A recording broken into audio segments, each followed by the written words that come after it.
Bonus Liber, Audiolibros, presenta Política de Aristóteles.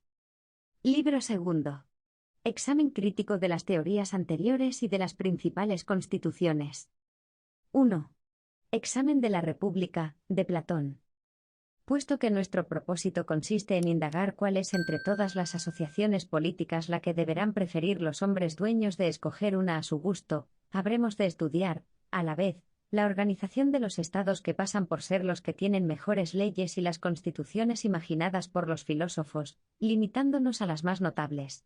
Por este medio descubriremos lo que cada una de ellas puede encerrar de bueno y de aplicable, y al mismo tiempo demostraremos que si intentamos formar una combinación política diferente de todas ellas, nos ha movido a ello, no un vano deseo de lucir nuestro ingenio, sino la necesidad de poner en claro los defectos mismos de todas las constituciones existentes. Sentaremos, ante todo, este principio, que debe servir de punto de partida para nuestro estudio, a saber, que la comunidad política debe necesariamente abrazarlo todo, o no abrazar nada, o comprender ciertos objetos con exclusión de otros.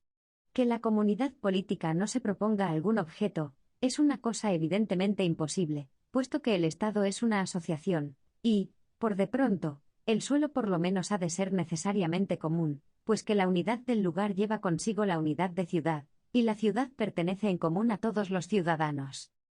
Comencemos por preguntar si respecto de las cosas en que tiene facultad de hacer o no la comunidad, es conveniente, en el estado bien organizado que buscamos, que se extienda a todos los objetos sin excepción, o que se limite a algunos. ¿Puede extenderse a los hijos, a las mujeres, a los bienes? Platón lo propone en su República, y Sócrates sostiene en ella que los hijos, las mujeres y los bienes deben ser comunes a todos los ciudadanos. Y yo pregunto, ¿el actual estado de cosas es preferible, o deberá adoptarse esta ley de la República? La comunidad de mujeres presenta muchas dificultades en que el autor no parece creer, siendo los motivos alegados por Sócrates para legitimarla una consecuencia poco rigurosa de su misma doctrina, más aún, es incompatible con el fin mismo que Platón asigna a todo estado, por lo menos bajo la forma en que él la presenta, no habiéndonos dicho nada en cuanto a los medios de resolver esta contradicción. Me refiero a esta unidad perfecta de la ciudad toda, que es para la misma el primero de los bienes, porque esta es la hipótesis de Sócrates.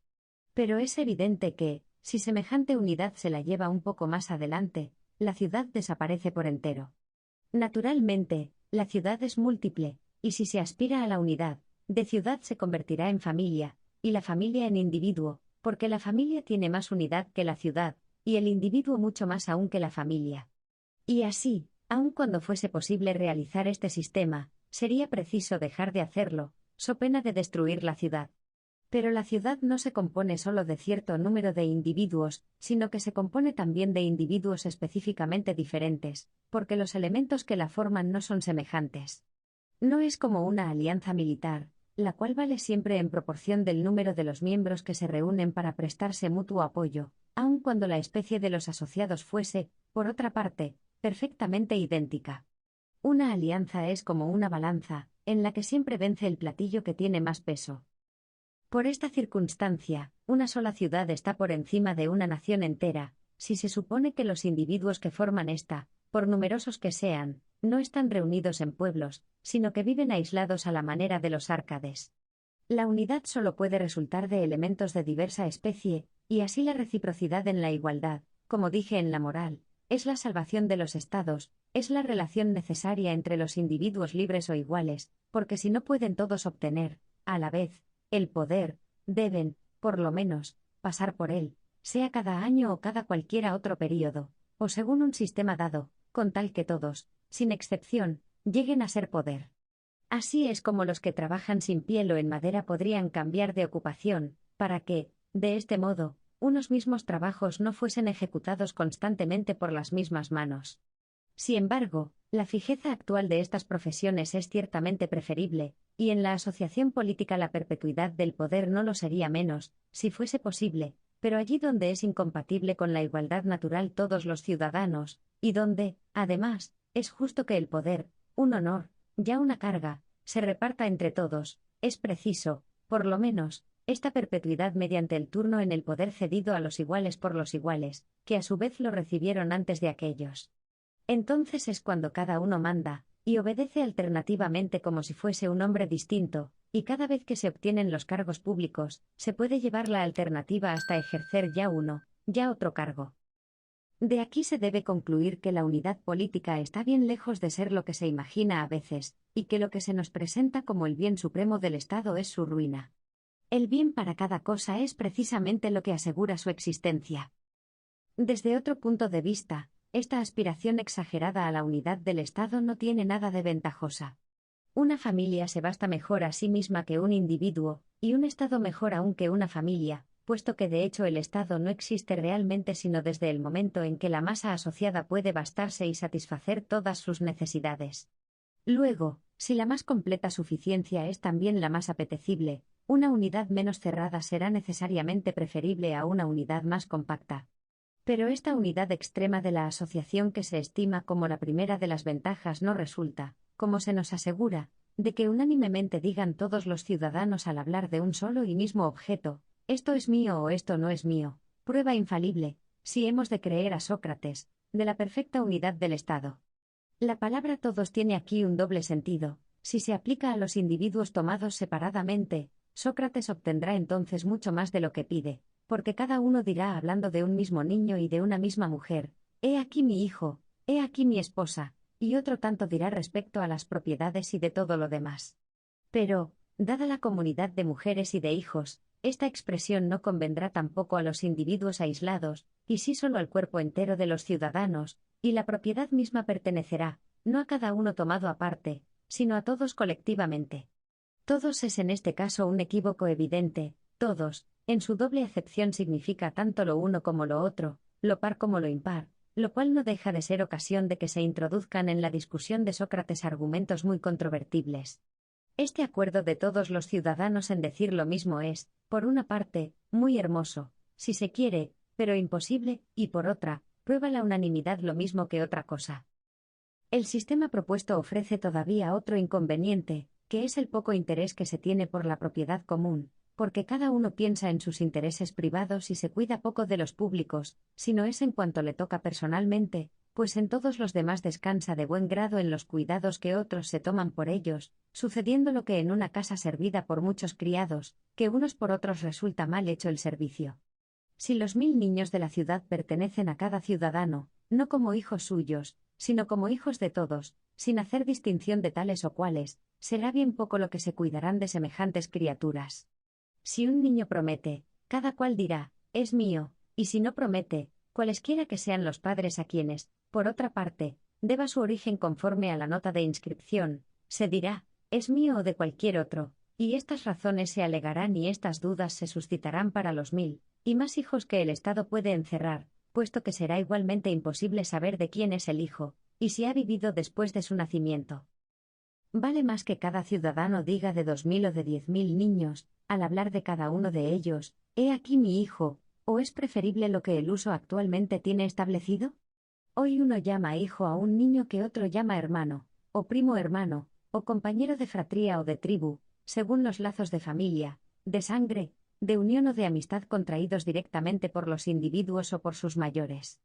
Ser solo primo bajo este concepto vale mucho más que ser hijo a la manera de Sócrates. Pero, hágase lo que se quiera, no podrá evitarse que algunos ciudadanos, por lo menos, tengan sospecha de quiénes sean sus hermanos, sus hijos, sus padres, sus madres, y les bastarán para reconocerse indudablemente las semejanzas tan frecuentes entre los hijos y sus padres. Los autores que han escrito lo que han visto en sus viajes alrededor del mundo refieren hechos análogos. En algunos pueblos de la Alta Libia, donde existe la comunidad de mujeres, se reparten los hijos según su parecido, y lo mismo sucede entre las hembras de los animales, de los caballos y de los bueyes, algunas de las cuales producen hijos exactamente iguales al macho, por ejemplo, la yegua de Farsalia llamada la justa.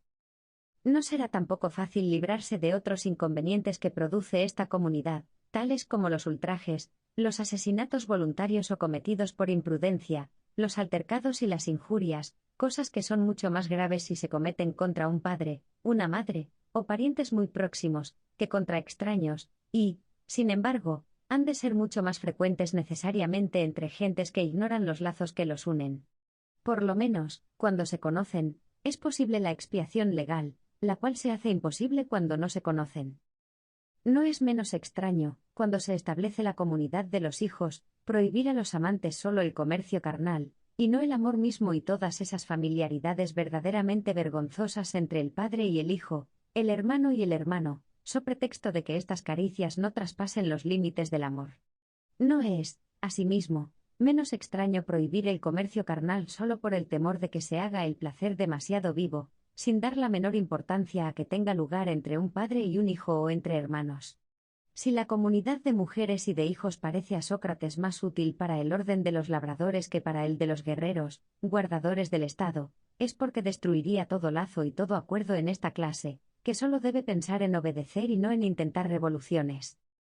En general, esta ley de la comunidad producirá necesariamente efectos completamente opuestos a los que leyes bien hechas deben producir, y precisamente por el motivo mismo que inspira a Sócrates sus teorías sobre las mujeres y los hijos.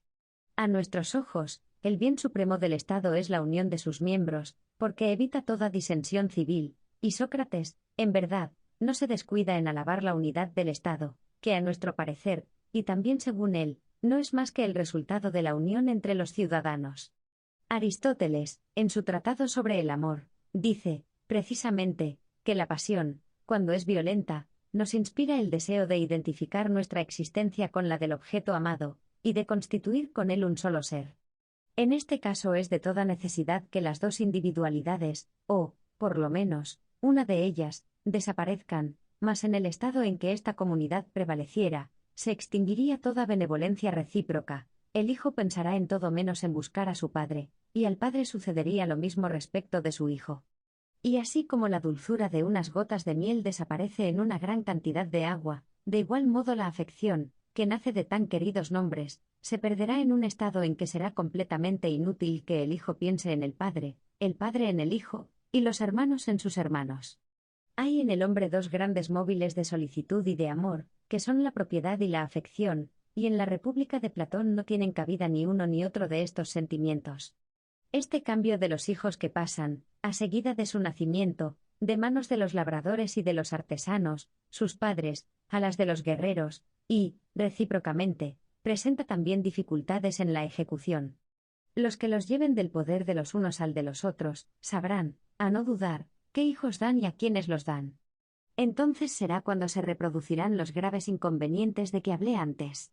Aquellos ultrajes, aquellos amores criminales, aquellos asesinatos, contra los que no pueden servir ya de garantía los lazos de parentesco, puesto que los hijos que pasen a las otras clases de ciudadanos no conocerán, entre los guerreros, ni padres, ni madres, ni hermanos, y los hijos que entren en la clase de guerreros se verán también desligados de todo lazo de unión con el resto de la ciudad.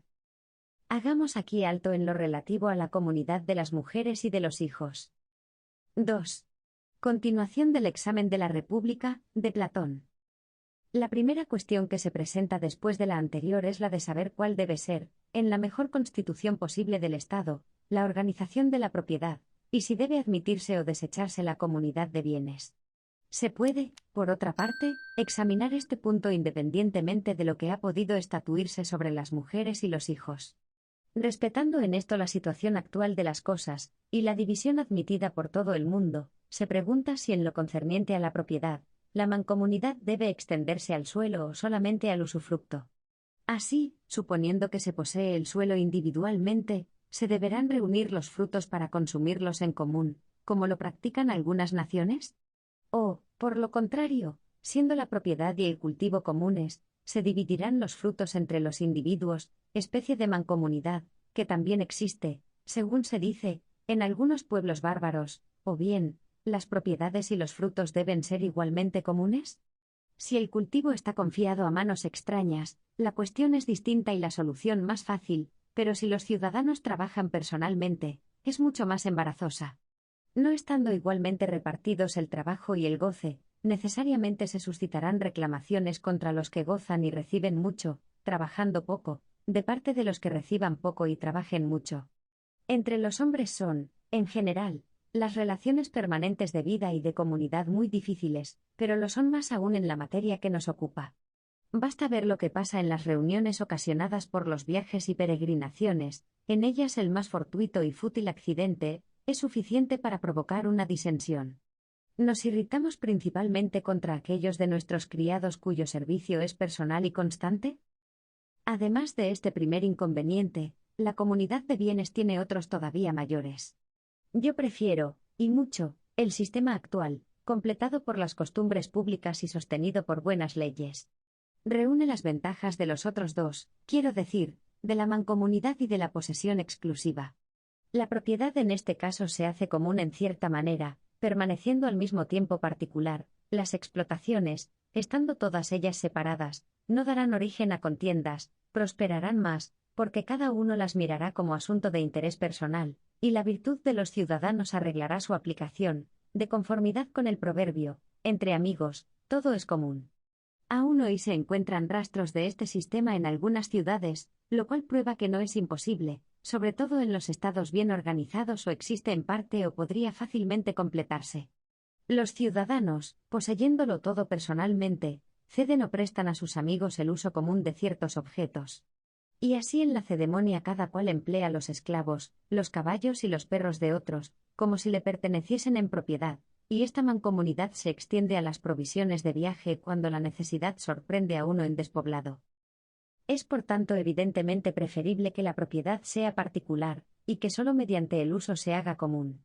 Guiar a los espíritus en el sentido de esta benevolencia compete especialmente al legislador. Por lo demás, es poco cuanto se diga de lo gratos que son la idea y el sentimiento de la propiedad. El amor propio, que todos poseemos, no es un sentimiento reprensible, es un sentimiento completamente natural, lo cual no impide que se combata con razón el egoísmo, que no es ya este mismo sentimiento, sino un exceso culpable, a la manera que se censura la avaricia, si bien es cosa natural, si puede decirse así, que todos los hombres aprecien el dinero. Es un verdadero encanto el favorecer y socorrer a los amigos, a los huéspedes, a los compañeros, y esta satisfacción solo nos la puede proporcionar la propiedad individual. Este encanto desaparece cuando se quiere establecer esa exagerada unidad del Estado, así como se arranca a otras dos virtudes la ocasión de desenvolverse, en primer lugar, a la continencia, puesto que es una virtud respetar por prudencia la mujer de otro, y en segundo, a la generosidad, que es imposible sin la propiedad individual, porque en semejante república el ciudadano no puede mostrarse nunca liberal, ni ejercer ningún acto de generosidad, puesto que esta virtud solo puede nacer con motivo del destino que se dé a lo que se posee. El sistema de Platón tiene, lo confieso, una apariencia verdaderamente seductora de filantropía. A primer golpe de vista encanta por la maravillosa y recíproca benevolencia que parece deber inspirar a todos los ciudadanos, sobre todo cuando se quiere formar el proceso de los vicios de las constituciones actuales, suponiendo proceder estos de no ser común la propiedad, por ejemplo, los pleitos que ocasionan los contratos, las condenas por falsos testimonios, las viles adulaciones a los ricos, cosas todas que dependen, no de la posesión individual de los bienes, sino de la perversidad de los hombres. En efecto, ¿no tienen los asociados y propietarios comuneros muchas más veces pleitos entre sí que los poseedores de bienes personales, y eso que el número de los que puedan provocar estas querellas en las asociaciones es mucho menor comparativamente que el de los poseedores de propiedades particulares? Por otra parte, sería justo enumerar no solo los males, sino también las ventajas que la comunión de bienes impide. A mi parecer, la existencia es con ella completamente impracticable. El error de Sócrates nace de la falsedad del principio de que parte. Sin duda, el Estado y la familia deben tener una especie de unidad, pero no una unidad absoluta. Con esta unidad, llevada a cierto punto, el Estado ya no existe, o si existe, su situación es deplorable porque está siempre en vísperas de no existir. Esto equivaldría a intentar hacer un acorde con un solo sonido, o un ritmo con una sola medida. Por medio de la educación es como conviene atraer a la comunidad, y a la unidad al Estado, que es múltiple, como ya he dicho, y me sorprende que, pretendiendo introducir en el Estado la educación, y mediante ella la felicidad, se imagine poderlo conseguir por tales medios, más bien que por las costumbres, la filosofía y las leyes.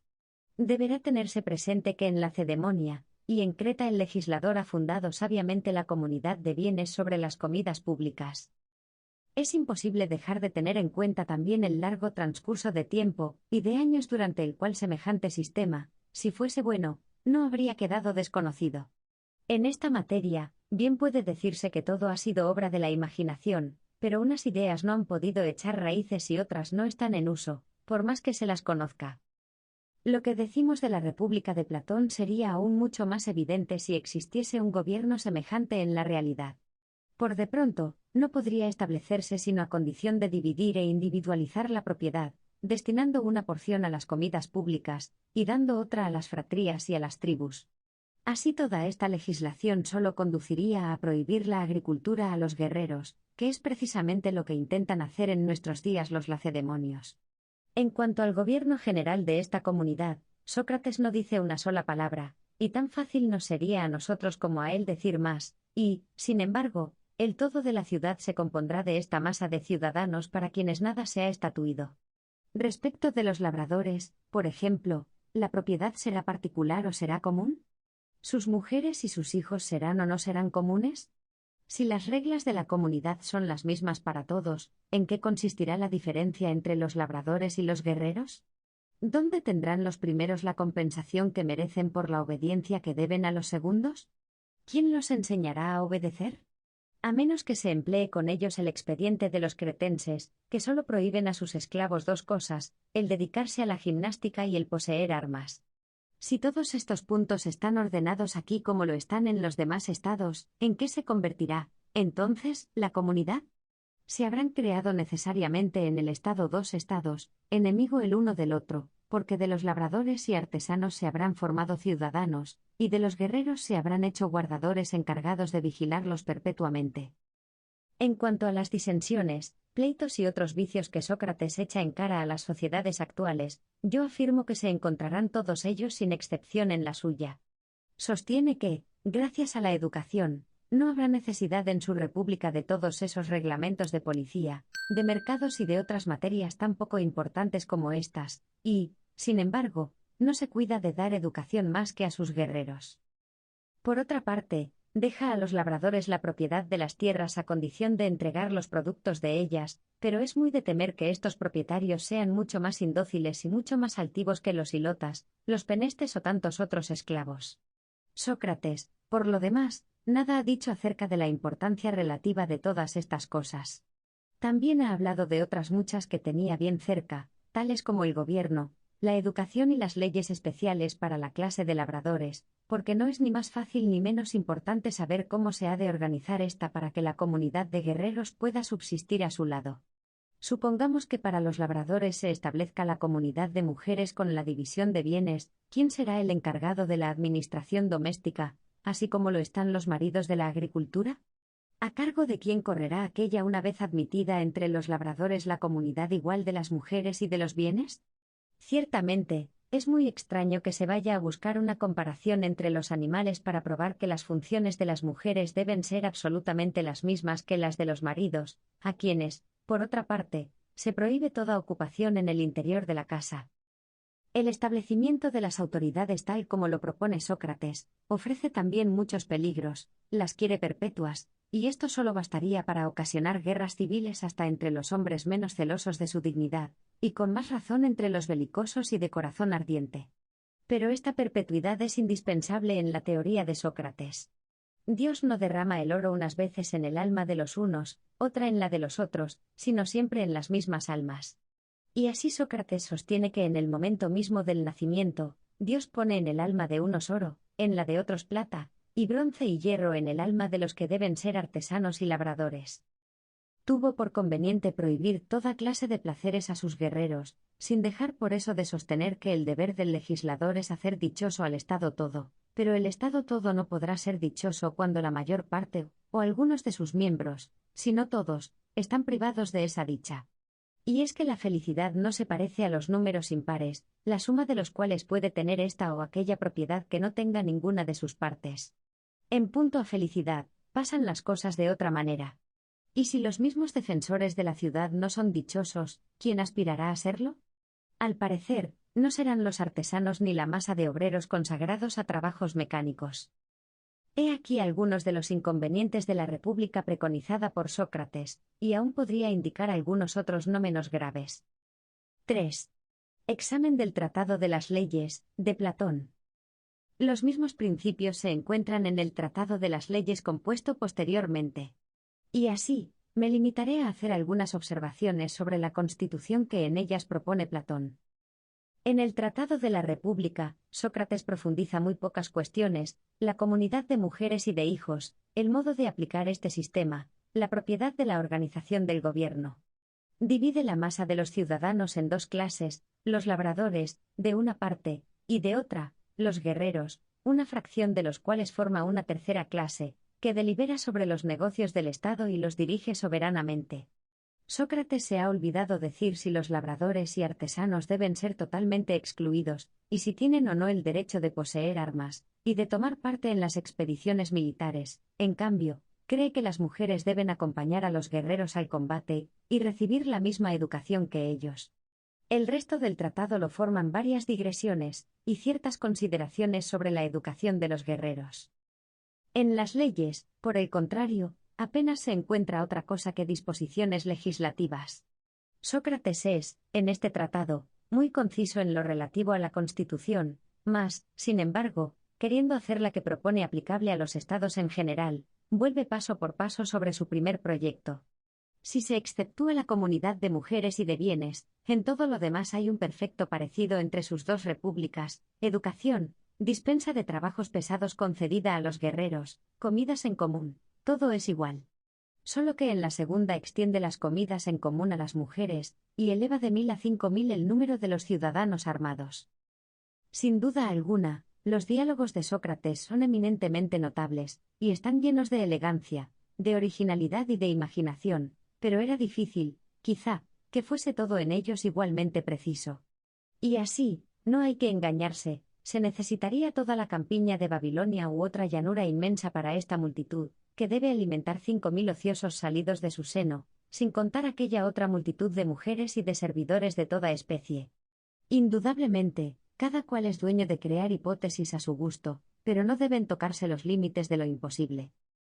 Sócrates afirma que en materia de legislación no deben perderse nunca de vista dos cosas: el suelo y los hombres. Pudo añadir también los estados vecinos, a no ser que niegue al Estado toda existencia política exterior. En casos de guerra es preciso que la fuerza militar esté organizada, no solo para defender al país, sino también para luchar en el exterior. Aun admitiendo que la vida del Estado y la de los individuos no sea habitualmente la guerrera, siempre es necesario hacerse temible a los enemigos no solo cuando invaden el suelo, sino también cuando lo han evacuado. En cuanto a los límites asignables a la propiedad, podría exigirse que fuesen otros que los que señala Sócrates, y, sobre todo, que fuesen más precisos y más claros. La propiedad, dice, debe ser la bastante para satisfacer las necesidades de una vida sobria, queriendo decir con esto lo que se entiende ordinariamente por una existencia cómoda, expresión que tiene, ciertamente, un sentido más amplio. Una vida sobria puede ser muy penosa; sobria y liberal hubiera sido una definición mucho mejor. Si una de estas dos condiciones falta, se cae en el lujo o en el sufrimiento. El empleo de la propiedad no permite otras cualidades, no podrían referirse a ella la dulzura ni el valor, pero sí podrían referirse la moderación y la liberalidad, que son necesariamente las virtudes que se pueden mostrar al hacer uso de la fortuna. También es un gran error, cuando se llega hasta dividir los bienes en partes iguales, no establecer nada sobre el número de los ciudadanos, y el dejarles que procreen sin limitación alguna, abandonando al azar que el número de las uniones estériles compense el de los nacimientos, cualquiera que él sea, so pretexto de que en el estado actual de las cosas este equilibrio parece establecerse naturalmente. Está muy distante de ser exacto este cálculo. En nuestras ciudades nadie se queda desnudo, porque las propiedades se dividen entre los hijos, cualquiera que sea su número. Admitiendo, por lo contrario, que sean indivisas, todos los hijos, salvo un número igual al de éstas, sean pocos o muchos, se quedarían sin poseer nada. Lo más prudente sería limitar la población y no la propiedad, determinando un máximum del cual no se pudiera pasar, fijar el que habría de tenerse en cuenta a par de la proporción eventual de los hijos que mueren y la esterilidad de los matrimonios.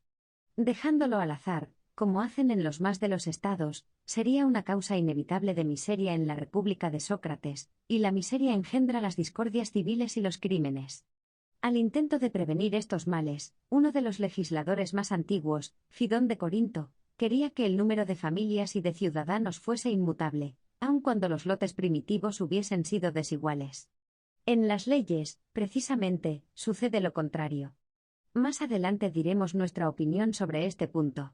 Tampoco se determina, en el Tratado de las Leyes, la diferencia entre gobernantes y gobernados. Sócrates se limita a decir que la relación entre unos y otros será la misma que entre la urdimbre y la trama, hechas ambas de distintas lanas. Por otra parte, puesto que permite el acrecentamiento de bienes muebles hasta el quíntuplo, ¿por qué no deja también alguna amplitud respecto de los bienes raíces? Es preciso tener también en cuenta si acaso que la separación de las habitaciones es un falso principio en punto a la economía doméstica. Sócrates no da a sus ciudadanos menos de 2 habitaciones completamente aisladas, y es ciertamente muy difícil sostener constantemente 2 casas. En su conjunto, el sistema político de Sócrates, ni es una democracia ni una oligarquía, es el gobierno intermedio que se llama república, puesto que se compone de todos los ciudadanos que empuñan las armas. Si pretende que esta constitución es la más común, la existente en la mayor parte de los estados actuales, quizá tiene razón, pero está en un error si cree que es la que más se aproxima a la constitución perfecta. Muchos preferirían sin dudar la de la Cedemonia, o cualquiera otra un poco más aristocrática. Algunos autores pretenden que la constitución perfecta debe reunir los elementos de todas las demás, y en este concepto alaban la de la Cedemonia, en la cual se encuentran combinados los 3 elementos, la oligarquía, la monarquía y la democracia, representadas, la primera, por los reyes, la segunda, por el Senado, y la tercera, por los éforos, que proceden siempre de las filas del pueblo. Es verdad que otros ven en los éforos el elemento tiránico, y encuentran el elemento democrático en las comidas públicas, y en el orden y disciplina constante de la ciudad. En el Tratado de las Leyes se pretende que es preciso que la Constitución perfecta sea un compuesto de demagogia y de tiranía, 2 formas de gobierno que hay derecho para negar completamente o para considerarlas como las peores de todas. Hay, pues, razón para admitir una combinación más amplia, y la mejor Constitución será aquella que reúna los más diversos elementos. El sistema de Sócrates no tiene nada de monárquico, solo es oligárquico y democrático, o más bien tiene una tendencia pronunciada hacia la oligarquía, como lo prueba el modo de instituir los magistrados. Dejar que la suerte escoja entre los candidatos elegidos tanto pertenece a la oligarquía como a la democracia, pero imponer a los ricos la obligación de presentarse en las asambleas, y de nombrar en ellas las autoridades y ejercer todas las funciones políticas, eximiendo a los demás ciudadanos de estos deberes, es una institución oligárquica. También prueba lo mismo el llamar a ocupar el poder principalmente a los ricos, y reservar las más altas funciones a los que figuran en los puestos más elevados del censo. La elección de su Senado tiene también un carácter oligárquico. Todos los ciudadanos, sin excepción, están obligados a votar, pero han de escoger los magistrados en la primera clase del censo, nombrar enseguida un número igual de la segunda clase y luego otros tantos de la tercera. Con la diferencia de que los ciudadanos de la tercera y cuarta clase son libres de votar o no votar, y en las elecciones del cuarto censo, y de la cuarta clase el voto no es obligatorio sino para los ciudadanos de las 2 primeras. En fin, Sócrates quiere que se repartan todos los elegidos en número igual para cada clase de censo. Este sistema dará lugar necesariamente al predominio de los ciudadanos que pagan más, pues que muchos de los que son pobres se abstendrán de votar, porque no se les puede obligar a ello. No es esta, por tanto, una constitución en la que se combinen el elemento monárquico y el democrático, y basta con lo dicho para convencerse de ello, y aún resultará más claro cuando más tarde tratemos de esta especie particular de constitución. Aquí solo añadiré que tiene peligros el escoger los magistrados en una lista de candidatos elegidos. Basta entonces que algunos ciudadanos, aunque sean pocos, quieran concertarse para que puedan constantemente disponer de las elecciones. Termino aquí mis observaciones sobre el sistema desenvuelto en el Tratado de las Leyes. 4. Examen de la Constitución propuesta por Faleas de Calcedonia. También hay constituciones que se deben o a simples ciudadanos o a la filosofía y a los hombres de Estado. No hay una que no se aproxime a las formas recibidas, y actualmente en vigor mucho más que las dos repúblicas de Sócrates. Solo éste se ha permitido esas innovaciones de la comunidad de las mujeres y de los hijos, y de las comidas en común de las mujeres, porque todos se han ocupado más bien de cosas esenciales. Para muchos el punto capital parece ser la organización de la propiedad, origen único, a su parecer, de las revoluciones. Faleas de Calcedonia es el que, guiado por este pensamiento, ha sido el primero que ha sentado el principio de que la igualdad de fortuna entre los ciudadanos era indispensable. Le parece fácil establecerla en el momento mismo de constituirse el Estado, y aunque menos fácil de introducir en los estados que cuenten largo tiempo de existencia, tampoco es imposible, en su opinión, si se prescribe que los ricos den dotes a sus hijas, sin que los hijos reciban nada, y que los pobres reciban y no den. Ya he dicho que Platón, en el Tratado de las Leyes, permitía la acumulación de la riqueza hasta cierto límite, que no podía pasar en ningún caso del quíntuplo de un mínimo determinado. No hay que olvidar, cuando se trata de leyes semejantes, un punto omitido por Faleas y Platón, y es que, fijando la parte alícuota de las fortunas, es indispensable fijar también el número de hijos. Si el número de estos no está en relación con la propiedad, será preciso violar muy pronto la ley, y, aparte de esto, es peligroso que tantos ciudadanos pasen del bienestar a la miseria, porque, en este caso, es muy difícil que dejen de tener el deseo de provocar revoluciones. Este influjo de la igualdad de bienes en la asociación política ha sido comprendido por algunos de los antiguos legisladores, como lo muestran, por ejemplo, las leyes de Solón y la ley que prohíbe la adquisición ilimitada de tierras. De conformidad con este mismo principio, ciertas legislaciones, como la de Locres, prohíben la venta de los bienes, a menos de una desgracia perfectamente justificada, o prescriben el mantenimiento inalterable de los lotes primitivos. La abrogación de una ley de este género en Leucade cambió la Constitución haciéndola completamente democrática, porque desde aquel acto se pudieron obtener las magistraturas sin las condiciones del censo que antes se exigían. Pero esta igualdad misma, si se la supone establecida, no impide que el límite legal de las fortunas pueda ser o demasiado lato, lo cual produciría en la ciudad el lujo y la molicie, o demasiado limitado, lo cual sería muy molesto para los ciudadanos. Y así no basta que el legislador haga que las fortunas sean iguales, sino que es preciso que procure sean de debidas proporciones. Pero nada se ha adelantado con haber fijado esta medida perfecta para todos los ciudadanos, puesto que lo importante es no nivelar las propiedades, sino nivelar las pasiones, y esta igualdad solo resulta de la educación establecida mediante buenas leyes. Faleas podría responder que esto es precisamente lo que él ha dicho, porque, a su parecer, las bases de todo Estado son la igualdad de fortuna y la igualdad de educación. Pero, ¿en qué consistirá esta educación? Esto es lo que importa saber. Tiene que ser una y la misma para todos, pero puede ser una y la misma para todos los ciudadanos, y, sin embargo, ser tal, que dé por resultado una insaciable sed de riquezas o de honores, o ambas cosas a la vez. Además, las revoluciones nacen lo mismo de la desigualdad en los honores que de la desigualdad de fortuna. Lo único que varía es la clase de pretendientes. La multitud se rebela a causa de la desigualdad de las fortunas, y los hombres superiores se indignan con la repartición igual de los honores. Es lo que dice el poeta. ¿Qué? ¿El cobarde y el valiente han de ser igualmente estimados?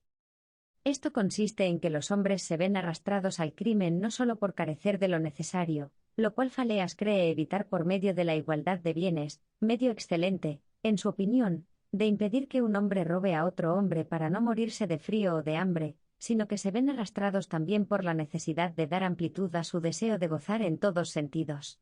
Si estos deseos son desordenados, los hombres apelarán al crimen para curar el mal que los atormenta, y yo añado que no solo por esta razón se precipitarán por semejante camino, sino que lo harán también si el capricho se lo sugiere, por el simple motivo de no ser perturbado en sus goces. ¿Y cuál será el remedio para estos tres males? En primer lugar, la propiedad, por pequeña que sea; después, el hábito del trabajo; y, por último, la templanza. Mas el que quiera encontrar la felicidad en sí mismo, no tiene que buscar el remedio en otra parte que en la filosofía, porque los demás placeres no pueden tener lugar sin el intermedio de los hombres. Lo superfluo, y no lo necesario, es lo que hace que se cometan los grandes crímenes. No se usurpa la tiranía para librarse de la intemperie, y por el mismo motivo las grandes distinciones están reservadas, no para el que mata a un ladrón, sino para el homicida de un tirano. Y así el expediente político propuesto por Faleas solo es una garantía contra los crímenes de poca importancia. Por otra parte, las instituciones de Faleas solo afectan al orden y a la felicidad interiores del Estado, y era preciso proponer también un sistema de relaciones con los pueblos vecinos y con los extranjeros. El Estado tiene, precisamente, necesidad de una organización militar, y Faleas no dice sobre esto ni una sola palabra. Igual olvido ha cometido respecto a las rentas públicas, deben alcanzar, no solo para satisfacer las necesidades interiores, sino también para evitar los peligros de fuera.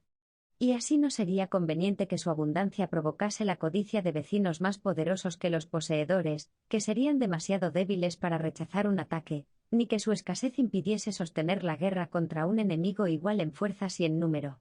Faleas guardó silencio sobre este punto, y es preciso convencerse de que la extensión de los recursos es un punto importante en política.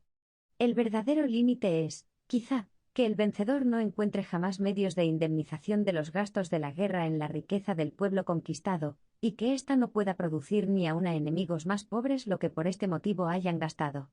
Cuando Autofradates puso sitio a Atarnea, Eubolo le aconsejó que calculara el tiempo y el dinero que iba a gastar en la conquista del país, y considerara si no le resultaría mayor ventaja en abandonar el sitio, prometiendo por su parte evacuar inmediatamente a Atarnea, previo el pago de una indemnización muy inferior a aquellos gastos. La advertencia hizo reflexionar a Autofradates, y desistió inmediatamente de su empeño. La igualdad de fortuna entre los ciudadanos sirve perfectamente, lo confieso, para prevenir las disensiones civiles, pero, a decir verdad, este medio no es infalible, porque los hombres superiores se irritarán al verse reducidos a tener lo mismo que todos, y esto será con frecuencia causa de turbaciones y revueltas. Además, la avidez de los hombres es insaciable, al pronto se contentan con 2 óbolos, pero una vez que han formado un patrimonio, sus necesidades aumentan sin cesar, hasta que sus aspiraciones no conocen límites, y aunque la naturaleza de la codicia consiste precisamente en no tener límites, los más de los hombres solo viven para intentar saciarla. Vale más, por tanto, remontarse al principio de estos desarreglos, y en lugar de nivelar las fortunas, hacer de modo que los hombres moderados por temperamento no quieran enriquecerse, y que los malos no puedan hacerlo, y el mejor medio es hacer que éstos, estando en minoría, no puedan ser dañosos, y no oprimirlos. Faleas se ha equivocado también al llamar igualdad de fortunas a la repartición igual de tierras, única de que se ocupa, porque la fortuna comprende también los esclavos, los ganados, el dinero y toda la propiedad que se llama mueble. La ley de igualdad debe extenderse a todas las cosas, o, por lo menos, es preciso someterlas a ciertos límites regulares, o bien no estatuir absolutamente nada respecto a la propiedad. Su legislación, por lo demás, parece hecha teniendo en cuenta tan solo un Estado poco extenso, puesto que todos los artesanos deben ser propiedad del Estado, sin formar en él una clase accesoria de ciudadanos. Si los obreros encargados de todos los trabajos pertenecen al Estado, es preciso que sea bajo las condiciones establecidas para los de Epidamno o para los de Atenas por Diofanto. Lo que hemos dicho de la Constitución de Faleas basta para formar juicio de sus ventajas y de sus defectos. Examen de la Constitución ideada por Hipódamo de Mileto.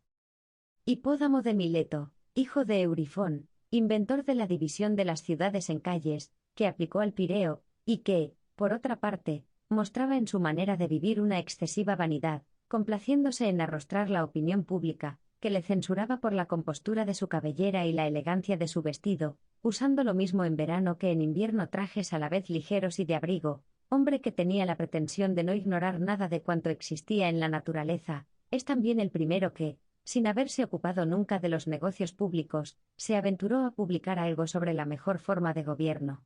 Su república se componía de 10.000 ciudadanos, distribuidos en 3 clases, artesanos, labradores y defensores de la ciudad, que eran los que hacían uso de las armas.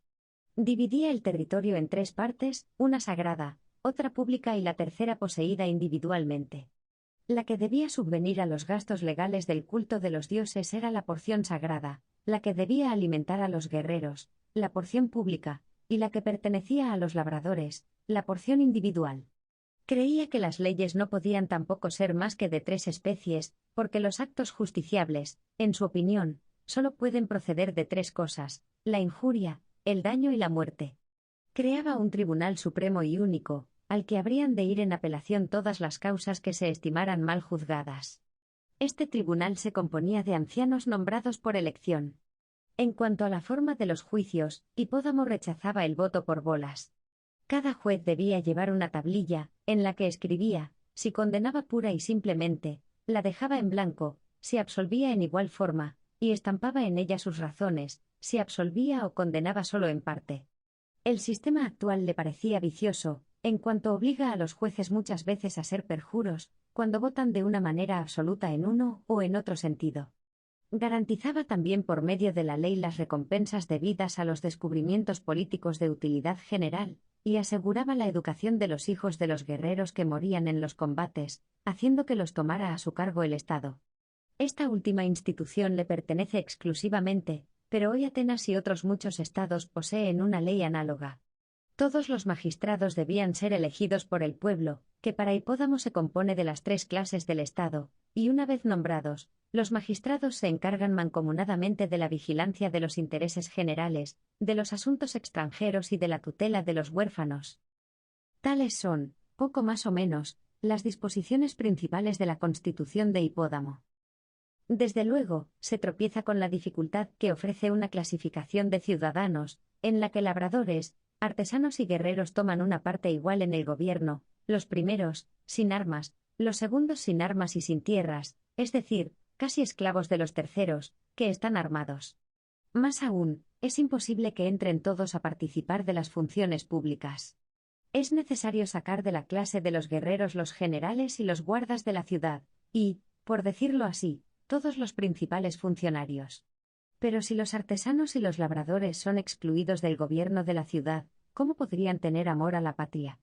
Si se objeta que la clase de los guerreros será más poderosa que las otras dos, observemos por el pronto que esto no es fácil, porque no serán numerosos, pero si son los más fuertes, ¿a qué viene dar al resto de los ciudadanos derechos políticos y hacerlos dueños del nombramiento de magistrados?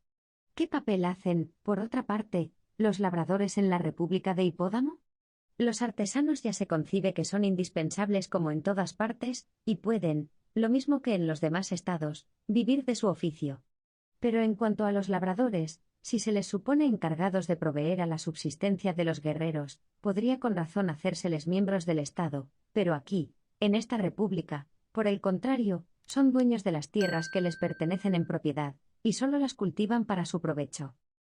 Si los guerreros cultivan personalmente las tierras públicas destinadas a su sostenimiento, la clase de guerreros no será entonces distinta de la de los labradores, y, sin embargo, el legislador pretende distinguirlos. Si hay otros ciudadanos, además de los guerreros y los labradores, que posean en propiedad bienes raíces, estos ciudadanos formarán en el Estado una cuarta clase sin derechos políticos y extraña a la Constitución. Si se encomienda a los mismos ciudadanos el cultivo de las propiedades públicas y de las particulares, no se sabrá precisamente lo que cada uno deberá cultivar para satisfacer las necesidades de las dos familias, y, en este caso, ¿por qué no dar desde el principio a los labradores un solo, y mismo lote de tierra que sea bastante para su propio sostenimiento, y para producir lo que habrán de suministrar a los guerreros? Todos estos puntos de la Constitución de Hipódamo ofrecen graves dificultades. Su ley relativa a los juicios no es mejor, pues, al permitir a los jueces dividir sus fallos y no dictarlos de una manera absoluta, los convierte en simples árbitros. Este sistema puede ser admisible, aun siendo numerosos los jueces, en las sentencias arbitrales discutidas en común por los que las han de dictar, pero no puede aplicarse a los tribunales, y, así, los más de los legisladores han tenido gran cuidado de prohibir toda comunicación entre los jueces. ¿Qué confusión no resultaría en un negocio de interés si el juez concediese una suma que no fuese completamente igual a la que reclama el demandante? Este reclama 20 minas, y un juez concede 10, otro más, otro menos, este 5, aquel 4, y estas divergencias ocurrirán a cada momento, concediendo uno la suma toda y negándola a otros. ¿Cómo conciliar todas estas opiniones? Por lo menos absolviendo o condenando, en absoluto, el juez no corre el riesgo de ser perjuro, puesto que de una manera absoluta se ha intentado la acción, Y la absolución quiere decir, no que no se deba nada al demandante, sino que no se le deben las 20 minas, y solo tendría lugar el perjurio si se votase el pago de las 20 minas no creyendo en conciencia que el demandado las debe. En cuanto a las recompensas que se conceden a los que hacen algunos descubrimientos útiles para la ciudad, es una ley seductora en la apariencia, pero peligrosa. Será origen de muchas intrigas y quizá causa de revoluciones. Hipódamo toca aquí una cuestión sobre un objeto bien diferente: ¿están o no interesados los estados en cambiar sus instituciones antiguas en el caso de poderlas reemplazar con otras mejores? Si se decide que tienen interés en no cambiarlas, no podría admitirse sin un maduro examen el proyecto de Hipódamo, porque un ciudadano podría proponer el trastorno de las leyes y de la Constitución como un beneficio público. Puesto que hemos indicado esta cuestión, creemos deber entrar en explicaciones más amplias acerca de ella, porque es, repito, muy controvertible, y lo mismo podría darse la preferencia al sistema de la innovación. La innovación ha sido provechosa en todas las ciencias, en la medicina, que ha prescindido de sus viejas prácticas, en la gimnástica y, en general, en todas las artes en que se ejercitan las facultades humanas, y como la política debe ocupar también un lugar entre las ciencias, es claro que es necesariamente aplicable a ella el mismo principio. Podría añadirse que los hechos mismos vienen en apoyo de esta aserción. Nuestros antepasados vivían en medio de una barbarie y de una sencillez singulares, así que por mucho tiempo los griegos no caminaban sino armados y vendían a sus mujeres. Las pocas leyes antiguas que nos han quedado son de una rudeza increíble. En Cumas, por ejemplo, la ley que castigaba el asesinato, declaraba culpable al acusado en el caso de que el acusador presentase cierto número de testigos sacados de entre los propios parientes de la víctima. La humanidad en general debe ir en busca, no de lo que es antiguo, sino de lo que es bueno. Nuestros primeros padres, ya hayan salido del seno de la tierra, ya hayan sobrevivido a alguna gran catástrofe, se parecen probablemente al vulgo y a los ignorantes de nuestros días, por lo menos, esta es la idea que la tradición nos da de los gigantes hijos de la tierra, y sería un solemne absurdo atenerse a la opinión de semejantes gentes. Además, la razón nos dice que las leyes escritas no deben conservarse siempre inmutables. La política, y lo mismo pasa con las demás ciencias, no puede precisar todos los pormenores. La ley debe en absoluto disponer de un modo general, mientras que los actos humanos recaen todos sobre casos particulares. La consecuencia necesaria de esto es que en ciertas épocas es preciso modificar determinadas leyes. Pero considerando las cosas desde otro punto de vista, requiere esta materia la mayor circunspección. Si la mejora deseada es poco importante, es claro que, para evitar el funesto hábito de cambiar con demasiada facilidad las leyes, conviene tolerar algunos extravíos de la legislación y del gobierno. Más peligroso sería el hábito de la desobediencia que útil la innovación. También podría desecharse como inexacta la comparación de la política con las demás ciencias. La innovación en las leyes es una cosa distinta de la innovación en las artes. La ley, para hacerse obedecer, no tiene otro poder que el del hábito, y el hábito solo se forma con el tiempo y los años, de tal manera que sustituir ligeramente las leyes existentes con otras nuevas, es debilitar la fuerza misma de la ley. Pero más aún, admitiendo la utilidad de la innovación, se puede preguntar si en los estados debe dejarse la iniciativa en este punto a todos los ciudadanos sin distinción, o ha de quedar reservada a algunos evidentemente, porque hay una gran diferencia entre estos dos sistemas. Mas terminemos aquí estas consideraciones, que tendrán su lugar propio en otra parte. B. Examen de la Constitución de Lacedemonia. Respecto a las constituciones de Lacedemonia y de Creta pueden hacerse dos preguntas aplicables a todos los demás estados. La primera, ¿cuáles son los méritos y los defectos de estos estados comparados con el tipo de la Constitución perfecta? Y la segunda, si no presenta nada que sea contradictorio con el principio y la naturaleza de su propia Constitución. En un Estado bien constituido, los ciudadanos no deben ocuparse de las primeras necesidades de la vida, punto en que todos están de acuerdo, siendo solo el modo de ejecución lo que ofrece dificultades. Más de una vez la esclavitud de los penestes ha sido peligrosa para los tesalios, como la de los ilotas a los espartanos. Son enemigos eternos, que espían sin cesar la ocasión de sacar provecho de cualquier calamidad. La Creta nada ha tenido que temer en este punto, y probablemente la causa de esto es que los diversos estados que la componen, aunque se han hecho la guerra, jamás han prestado a la rebelión un apoyo que pudiese volverse contra ellos mismos, puesto que poseen todos siervos periecos. La Cedemonia, por el contrario, solo tenía en torno suyo enemigos, la Mesenia, la Argólide, la Arcadia. La primera insurrección de los esclavos entre los tesalios estalló precisamente con ocasión de la guerra que sostuvieron contra los aqueos, los perrebes y los magnesianos, pueblos limítrofes. Si hay un punto que exige laborioso cuidado, es, ciertamente, la conducta que debe observarse con los esclavos. Si son tratados con dulzura, se hacen insolentes y se atreven a considerarse como iguales a sus dueños, tratados con severidad, conspiran contra ellos y los aborrecen. Cuando no se consigue despertar otros sentimientos que estos en el corazón de los hilotas, es prueba de que no se ha resuelto bien el problema. El relajamiento de las leyes de la Cedemonia respecto a las mujeres es, a la vez, contrario al espíritu de la Constitución y al buen orden del Estado.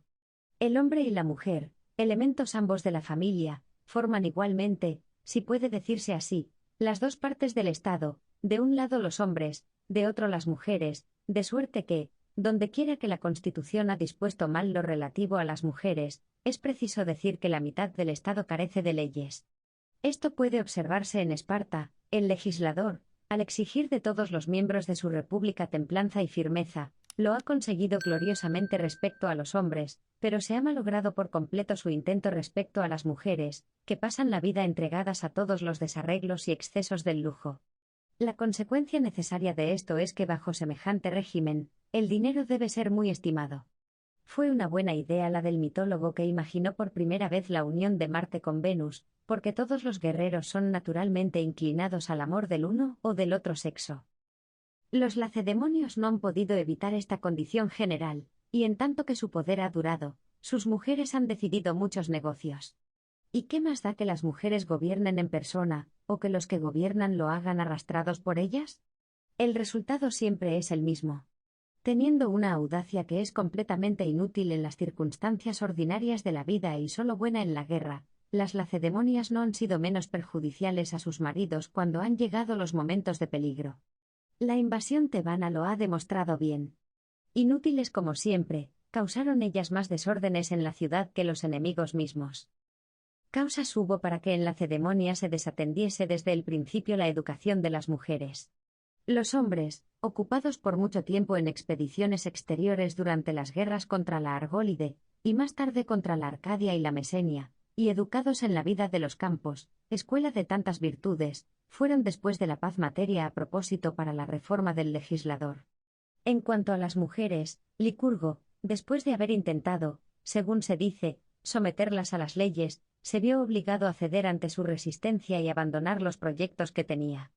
Y así, cualquiera que haya sido su influencia más tarde, a ellas es a las que es preciso atribuir únicamente este vacío de la Constitución. Nuestras indagaciones tienen, por lo demás, por fin, no el elogio o la censura de todo cuanto se presente, sino el examen de las cualidades y defectos de los gobiernos. Repetiré, sin embargo, que el desarreglo de las mujeres, además de ser una mancha para el Estado, arrastra a los ciudadanos al amor desordenado de las riquezas.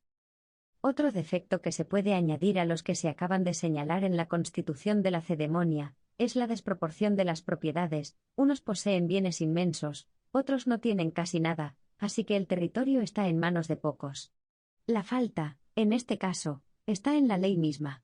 La legislación ha considerado con razón como cosas deshonrosas la compra y la venta de un patrimonio, pero ha permitido disponer arbitrariamente de los bienes, sea por donación entre vivos, sea por testamento. Y, sin embargo, en ambos casos la consecuencia es la misma. Además, las mujeres poseen las 2/5 partes de las tierras, porque muchas de ellas son herederas únicas, o se han constituido en su favor crecidas dotes. Hubiera sido preferible abolir enteramente el uso de las dotes, o haberles fijado una tasa muy baja y lo más módica posible. En Esparta, por el contrario, uno puede casar a su única heredera con quien quiera, y si el padre muere sin haber dispuesto nada, el tutor puede a su elección casar la pupila, de donde resulta que un país que es capaz de presentar 1.500 jinetes y 30.000 infantes, apenas cuenta 1.000 combatientes. Los hechos mismos han demostrado bien claramente el vicio de la ley en este punto. El Estado no ha podido soportar ni un solo revés, y la falta de hombres ha causado su ruina. Se asegura que bajo los primeros reyes, para evitar este grave inconveniente que las dilatadas guerras debían producir, se dio el derecho de ciudad a extranjeros, y los espartanos, se dice, eran entonces 10.000, poco más o menos. Que este hecho sea verdadero o inexacto, poco importa, lo mejor sería procurar una población guerrera al Estado, haciendo las fortunas iguales. Pero la misma ley relativa al número de hijos es contraria a esta mejora. El legislador, con el fin de aumentar el número de los espartanos, ha hecho cuanto puede hacerse para que los ciudadanos procreen todo lo posible. Según la ley, el padre de 3 hijos está exento de hacer guardias, y el ciudadano que tiene 4 está exento de todo impuesto.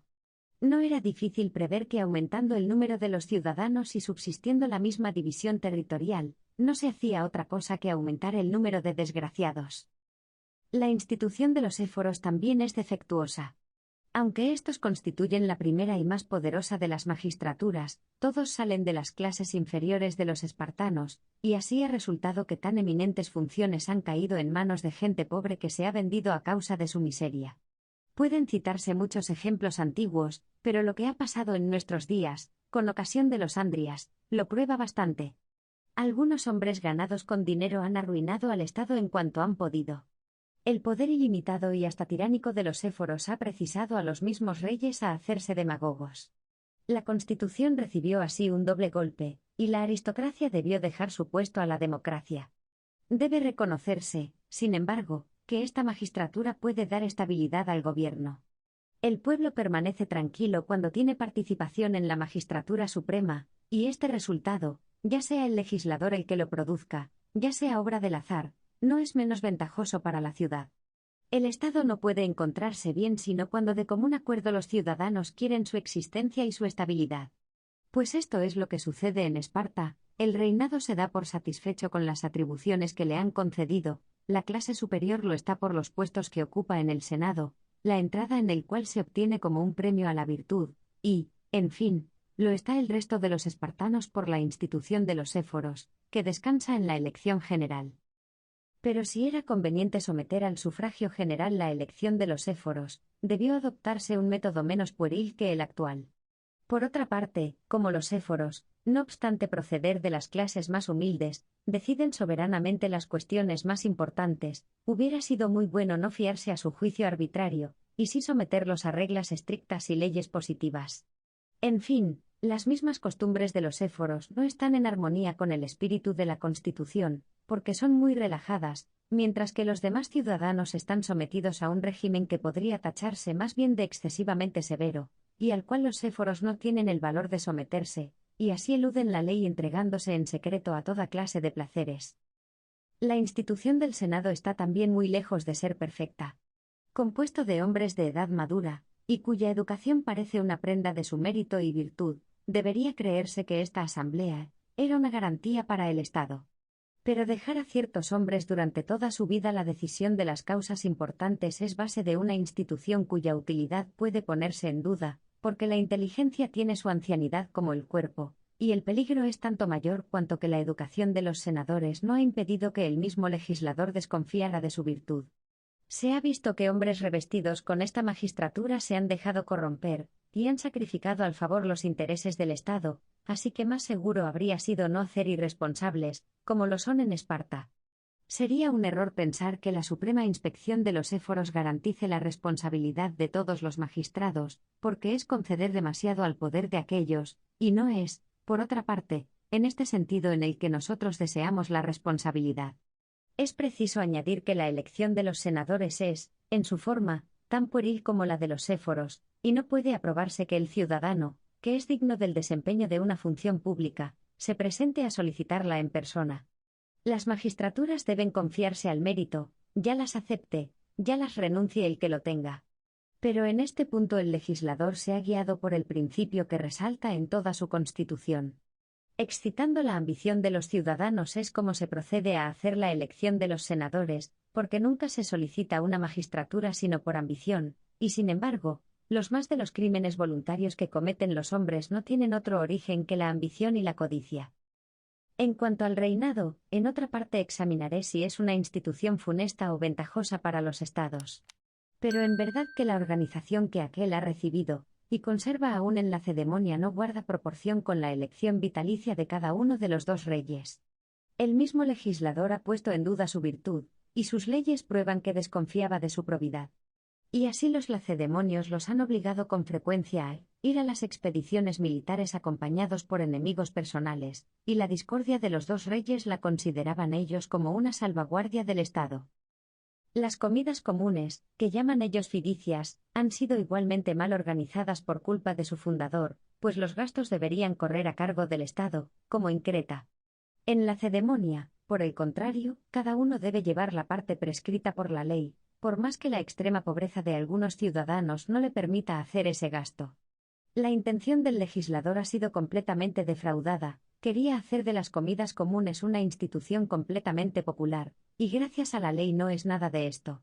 Los más pobres no pueden tomar parte en estas comidas, y, sin embargo, desde tiempo inmemorial, el derecho político solo se adquiere mediante esta condición, y la pierde todo el que no se halla en situación de soportar esta carga. Con razón se ha criticado la ley relativa a los almirantes, porque es un origen de disensiones, puesto que equivale a crear, al lado de los reyes, que son generales vitalicios del ejército de tierra, otro reinado casi tan poderoso como el suyo. Se puede hacer al sistema en conjunto del legislador el mismo cargo que Platón le ha hecho en sus leyes, el de tender exclusivamente a desenvolver una sola virtud, el valor guerrero. No niego la utilidad del valor para llegar a la dominación, pero la Lacedemonia, que se ha sostenido mientras ha hecho la guerra, ha perdido el poder por no saber gozar de la paz, y por no haberse dedicado a ejercicios más elevados que los de los combates. Una falta no menos grave es que, reconociendo que las conquistas deben ser el premio de la virtud y no de la cobardía, idea ciertamente muy justa, los espartanos han llegado a considerar a aquellas como cosa superior a la virtud misma, lo cual es mucho menos laudable. Todo lo relativo a las rentas públicas es muy defectuoso en el gobierno de Esparta.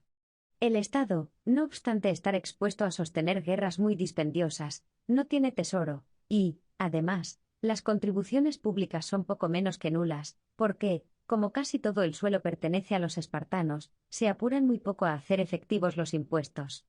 El legislador se ha equivocado completamente en lo relativo al interés general, al hacer al Estado muy pobre y a los particulares desmesuradamente codiciosos. He aquí las principales observaciones críticas que pueden hacerse a la Constitución de Lacedemonia, y a las que ponemos aquí fin. 7. Examen de la Constitución de Creta. La Constitución de Creta tiene muchos puntos de contacto con la de Esparta. Aventaja a esta en algunas cosas poco importantes, pero en su conjunto es inferior a ella.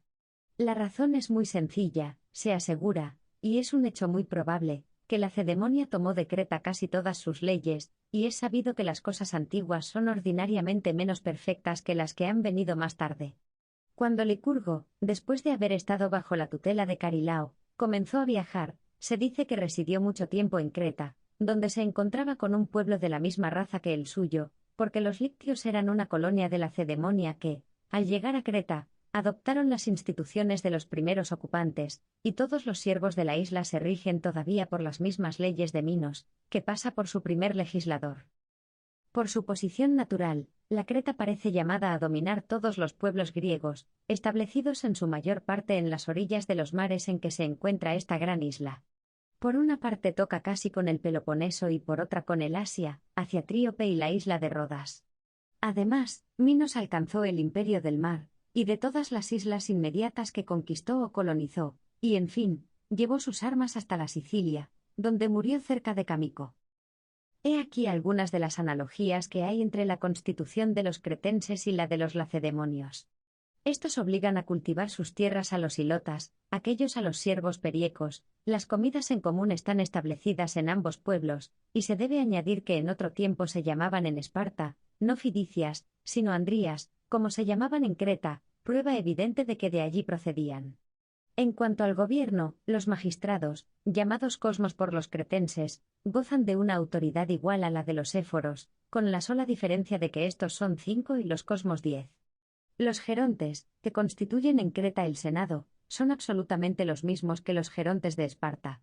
En un principio los cretenses tenían el reinado, que quitaron más tarde, correspondiendo hoy el mando de los ejércitos a los cosmos. En fin, todos los ciudadanos, sin excepción, tienen voz en la asamblea pública, cuya soberanía consiste únicamente en sancionar los decretos de los senadores y de los cosmos, sin extenderse a más. La organización de las comidas en común está mejor dispuesta en Creta que en Lacedemonia.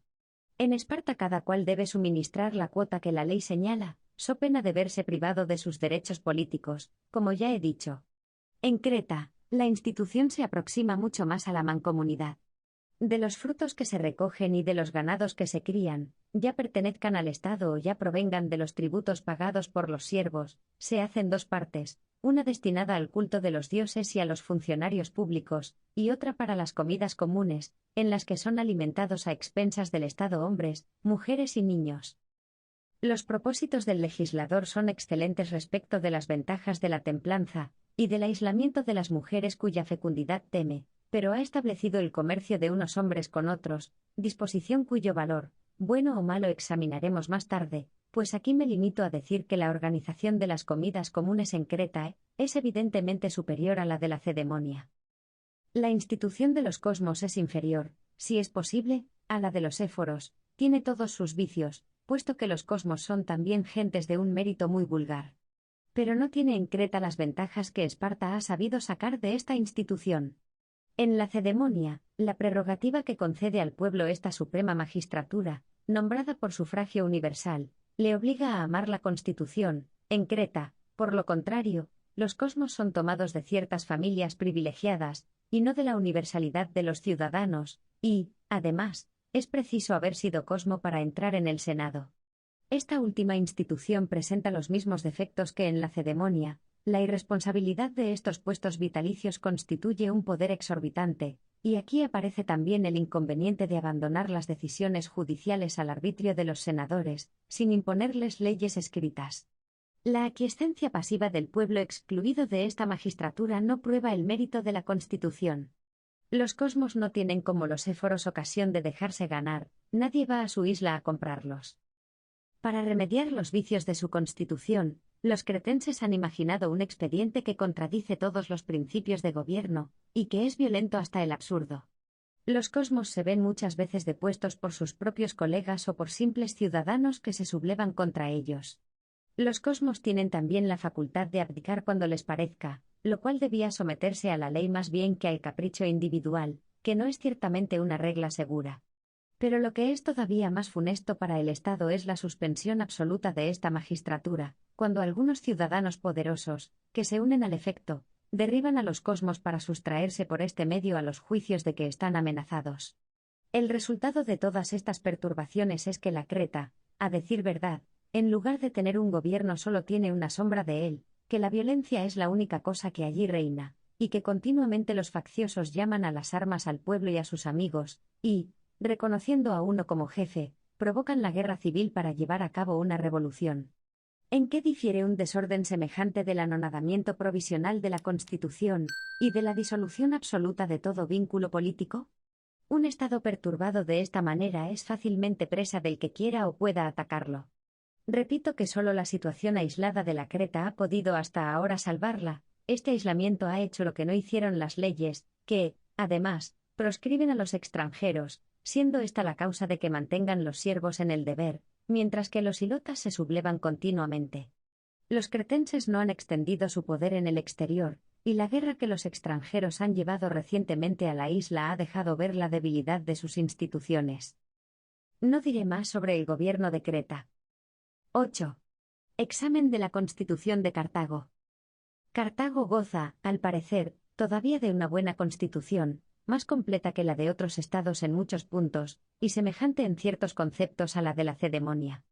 Estos tres gobiernos de Creta, de Esparta y de Cartago tienen grandes relaciones entre sí, y son muy superiores a todos los conocidos.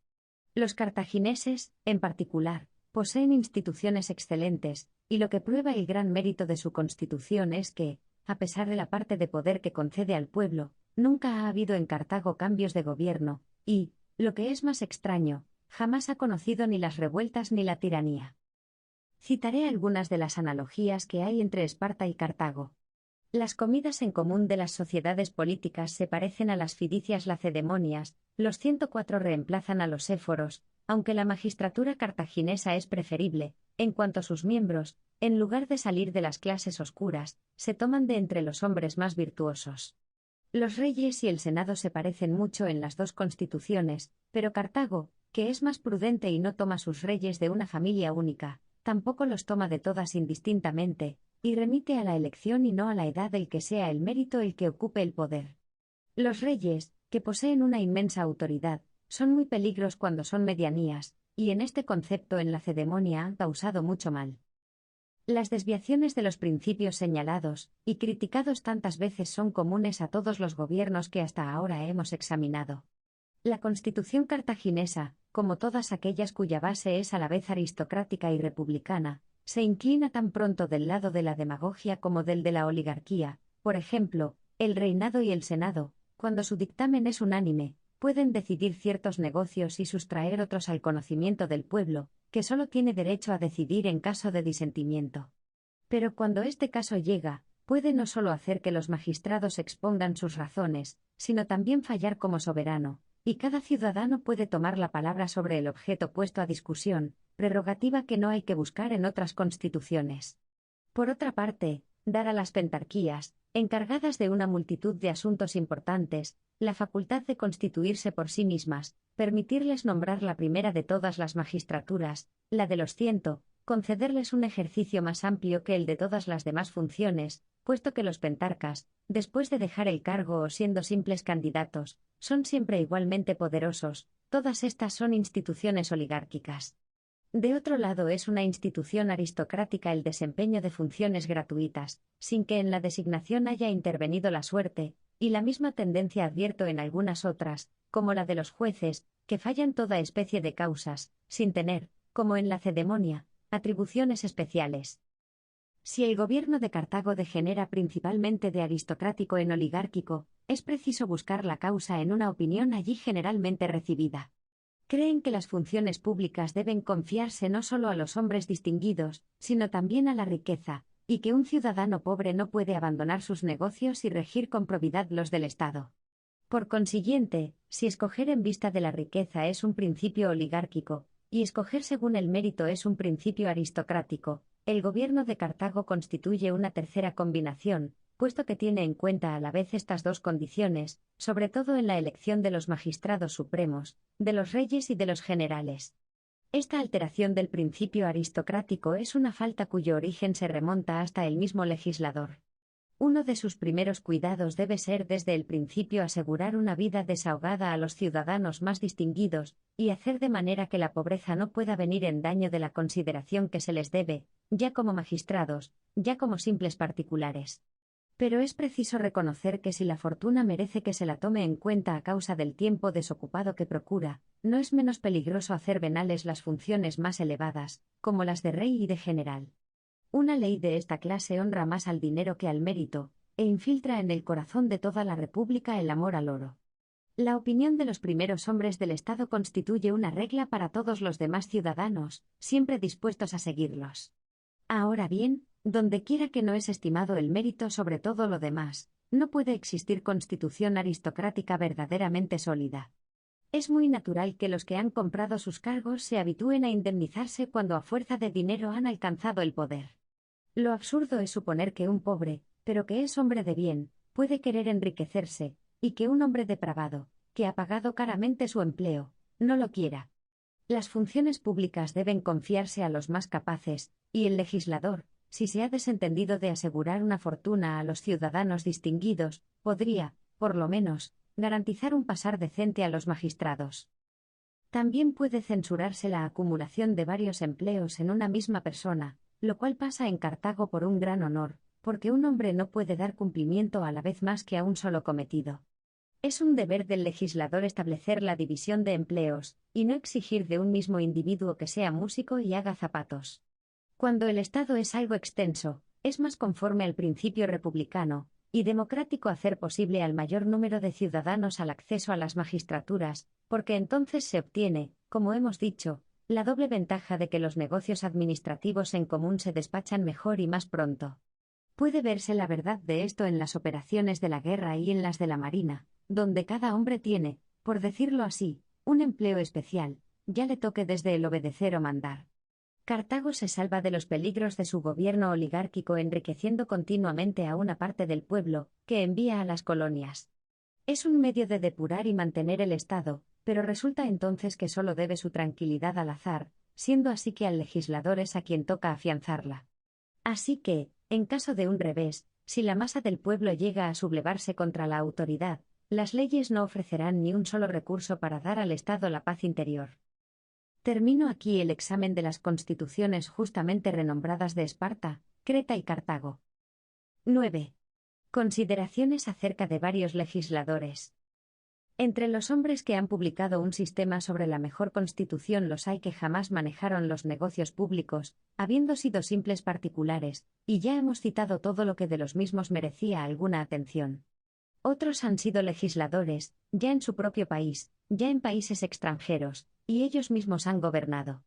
Entre estos, unos se han limitado a dictar leyes y otros han fundado también estados. Licurgo y Solón, por ejemplo, ambos dictaron leyes y fundaron gobiernos. Ya hemos examinado la constitución de Lacedemonia. En cuanto a Solón, es un gran legislador a los ojos de los que le atribuyen haber destruido la omnipotencia de la oligarquía, haber puesto fin a la esclavitud del pueblo, y haber constituido la democracia nacional mediante un debido equilibrio de instituciones, que son oligárquicas en lo relativo al Senado del Areópago, aristocráticas en punto a la elección de los magistrados, y democráticas en lo referente a la organización de los tribunales. Pero también es cierto que Solón conservó en la misma forma que los encontró el Senado del Areópago, y el principio de elección para los magistrados, y lo único que hizo fue crear el poder del pueblo, abriendo el camino de las funciones judiciales a todos los ciudadanos. En este sentido se le echa en cara el haber destruido el poder del Senado y el de los magistrados elegidos, haciendo la judicatura, designada por la suerte, dueña y soberana del Estado. Una vez establecida esta ley, las adulaciones de que era objeto el pueblo, como si fuera un verdadero tirano, dieron origen a que se pusiera al frente de los negocios la democracia tal como reina en nuestros días. Efialto mermó las atribuciones del Areópago, y lo mismo hizo también Pericles, que llegó hasta fijar un salario a los jueces, y siguiendo el ejemplo de ambos, cada demagogo ensalzó la democracia más y más, hasta el punto en que la vemos hoy. Pero no es de creer que haya sido esta la primera intención de Solón, pues estos caminos sucesivos han sido más bien accidentales. Y así, el pueblo, orgulloso por haber conseguido la victoria naval en la guerra médica, descartó de las funciones públicas a los hombres virtuosos, para poner los negocios del Estado en manos de demagogos corruptos. Solón solo había concedido al pueblo la parte indispensable del poder, es decir, la elección de los magistrados y el derecho de obligarles a que le dieran cuenta de su conducta, porque sin estas dos prerrogativas el pueblo es esclavo u hostil. Pero todas las magistraturas fueron dadas por Solón a los ciudadanos distinguidos, y a los ricos poseedores de 500 modios de renta, a los ceugitas y a la tercera clase, compuesta de caballeros. La cuarta, que era la de los mercenarios, no tenía acceso a ningún cargo público. Zaleuco dio leyes a los locrios apicefirios, y Carondas de Catania, a su ciudad natal y a todas las colonias que fundó Calcis en Italia y en Sicilia. A estos dos nombres, algunos autores añaden el de Onomácrito, el primero, según ellos, que estudió la legislación con fruto. Aunque Locrio había estudiado la legislación de Creta, a donde había ido para aprender el arte de los adivinos. Se añade que fue amigo de Tales, de quien fueron discípulos Licurgo y Zaleuco, así como Carondas lo fue de Zaleuco, mas para hacer todas estas aserciones, es preciso confundir de un modo muy extraño los tiempos. Filolao de Corinto, que fue el legislador de Tebas, era de la familia de los Baquíades, y cuando Diocles, el vencedor en los Juegos Olímpicos, de quien era amante, se vio precisado a huir de su patria para sustraerse a la pasión incestuosa de su madre Alcione, Filolao se retiró a Tebas, donde ambos terminaron sus días. Todavía hoy se encuentran allí sus sepulcros, el uno frente al otro, viéndose desde el uno el territorio de Corinto, y no desde el otro. Si hemos de creer la tradición, los mismos Diocles y Filolao lo ordenaron así en sus testamentos. El primero, resentido a causa de su destierro, no quiso que desde su tumba se pudiera ver la llanura de Corinto, y el segundo, por lo contrario, lo deseó. Tal es la historia de su residencia en Tebas. Entre las leyes que Filolao dio a esta ciudad, citaré las que conciernen a los nacimientos, y que aún se llaman leyes fundamentales. Lo verdaderamente peculiar de este legislador es el haber ordenado que el número de pertenencias fuese siempre inmutable. En cuanto a Carondas, lo único digno de especial mención es su ley contra los testigos falsos, siendo el primero que se ocupó de esta clase de delitos, pero en razón de la precisión y claridad de sus leyes, supera hasta a los legisladores de nuestros días. La igualdad de fortunas es el principio que desenvolvió particularmente Faleas. Los principios especiales de Platón son la comunidad de mujeres y de hijos, la de los bienes y las comidas en común de las mujeres. En sus obras es de notar también la ley contra la embriaguez, la que confiere a los hombres sobrios la presidencia de los banquetes, la que en la educación militar prescribe el ejercicio simultáneo de ambas manos, para que no resulte una inútil y puedan utilizarse las dos.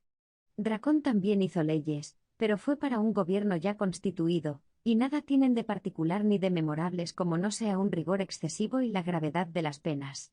Pítaco hizo leyes, pero no fundó gobierno, y la disposición peculiar de él es la de castigar con doble pena las faltas cometidas durante la embriaguez. Como los delitos son más frecuentes en este estado que el de sano juicio, consultó en esto más la utilidad general de la represión que la indulgencia a que es acreedor un hombre ebrio. Andródamas de Regio, legislador de Calcis, en Tracia, dictó leyes sobre el asesinato y sobre las hijas que son herederas únicas, sin embargo, no puede citarse de él ninguna institución que le pertenezca en propiedad. Tales son las consideraciones que nos ha sugerido el examen de las constituciones existentes, y de las que han imaginado algunos escritores. Fin del libro segundo.